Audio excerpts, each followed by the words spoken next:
Bienvenue. Et si on explorait une voie spirituelle un peu différente? Une voie où le but ultime, ce n'est pas tant d'adorer une divinité lointaine, mais plutôt de se perfectionner soi-même, de devenir un humain parfait. C'est ce voyage au cœur de l'être qu'on va découvrir ensemble. Tout commence avec cette phrase, une phrase de Hacı Bektaş Veli, qui est vraiment au centre de tout. Elle résume l'essence même de l'alévisme. La recherche de la vérité, du divin, eh bien ce n'est pas quelque chose qu'on trouve à l'extérieur, c'est une introspection. En fait, tout est déjà à l'intérieur de nous.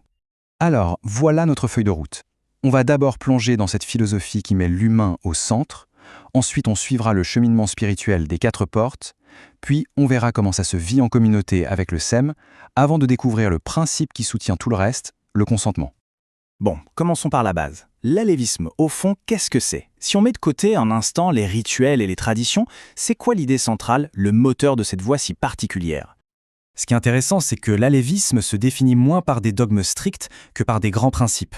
Le cœur du réacteur, c'est l'amour, la tolérance et une soif de connaissance. Le but n'est pas vraiment de suivre des règles venues d'en haut, mais plutôt de cultiver des qualités intérieures pour devenir, tout simplement, une meilleure version de soi-même. Et voilà le point crucial. Cet idéal de l'insan kamil. Attention, il ne s'agit pas de devenir un saint déconnecté du monde, pas du tout. C'est l'idée de devenir un être humain accompli, mature, sage, qui est pleinement conscient de lui-même et de sa place dans l'univers. C'est un travail constant sur soi. D'accord, mais comment on fait concrètement pour atteindre cet état d'humain parfait? Eh bien, l'alévisme ne nous laisse pas dans le flou. Il propose une sorte de carte spirituelle, un itinéraire, les Dört Kapı Kırk Makam, qu'on pourrait traduire par les 4 portes et 40 étapes. Allons voir ce chemin de plus près. Ce voyage se fait en 4 grandes étapes. Ça commence avec Sharia. D'abord, on comprend les règles du monde qui nous entoure. Puis, on passe à Tariqat. Et là, le vrai voyage intérieur commence. La 3e porte, c'est Marifet, la porte de la connaissance, de la sagesse intuitive. Et enfin, la destination finale, Hakikat, l'union complète avec la vérité. C'est le moment où la barrière entre soi et l'univers s'efface. Pour décrire la 2e porte, la voie, il y a une analogie qui est juste magnifique. On la compare à un ver à soie qui tisse son cocon. L'individu se replie sur lui-même. Pas pour fuir le monde, non, mais pour une introspection profonde et nécessaire. C'est ce processus qui va permettre la métamorphose, pour finalement en ressortir transformé comme un papillon qui atteint un état de conscience supérieur. Et au bout de ce voyage, à la dernière porte, celle de la vérité, il y a cette réalisation incroyable, résumée par l'expression « en Elak ». Je suis la vérité. C'est là que la distinction entre le Créateur et sa créature s'estompe.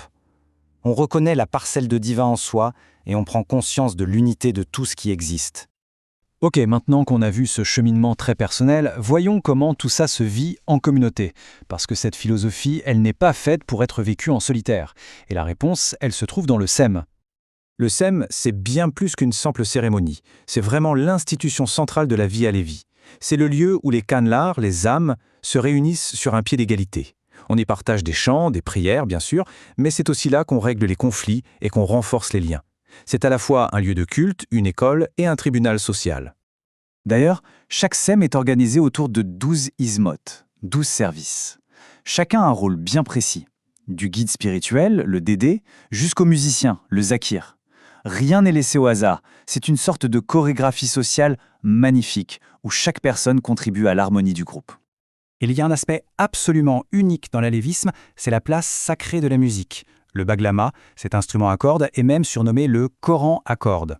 Pour les alévis, sa musique et les poèmes qui sont chantés ne sont pas un simple divertissement, non, ce sont des vecteurs de la vérité divine, des enseignements qui parlent directement au cœur. Cette philosophie, vécue en communauté, repose sur des piliers sociaux extrêmement solides. On va maintenant voir ce qui soude la société à Lévis, ce qui fait sa cohésion.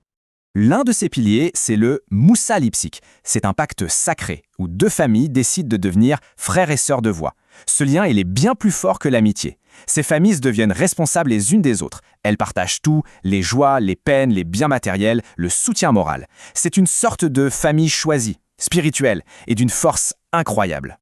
Le 2e pilier, c'est le Rizalak, ou le consentement mutuel. Absolument rien d'important ne peut se faire sans l'accord de tout le monde. D'ailleurs, avant chaque SEM, le guide demande à la communauté « Êtes-vous en paix les uns avec les autres ?» S'il y a le moindre conflit, le SEM ne peut pas commencer tant que ce n'est pas réglé. C'est vraiment le fondement de la démocratie et de la justice à Lévis. Et comment on maintient ce consentement dans la pratique? Grâce à un rituel très fort, le Dara Dormak. C'est l'acte de se présenter, de son plein gré, devant toute la communauté pour rendre des comptes. Le but, ce n'est pas de punir, c'est de permettre l'autocritique, la réconciliation et le pardon. C'est essentiel pour maintenir l'harmonie du groupe. Il y a une petite histoire qui illustre ça parfaitement, c'est celle de la cité du consentement. Dans cette ville, un étranger prend une grenade dans un jardin sans demander la permission. Il n'est pas puni pour vol, parce que tout est partagé, mais il est banni de la ville. Pourquoi? Parce qu'il a agi sans le consentement, sans le risalak. Ça montre à quel point ce principe est au-dessus de tout. L'acte en lui-même est moins important que l'harmonie et l'accord mutuel qui doivent le précéder. On termine avec cette phrase incroyable du poète Nessimi, qui a payé de sa vie pour ses croyances. Elle résume toute la vision lévite de l'humain, un être capable de contenir l'univers entier en lui, un potentiel infini qui ne peut pas être enfermé dans les limites du monde matériel. Et ça nous laisse avec une question. Et si la plus grande quête, finalement, ce n'était pas de trouver sa place dans le monde, mais de découvrir le monde qu'on a en soi?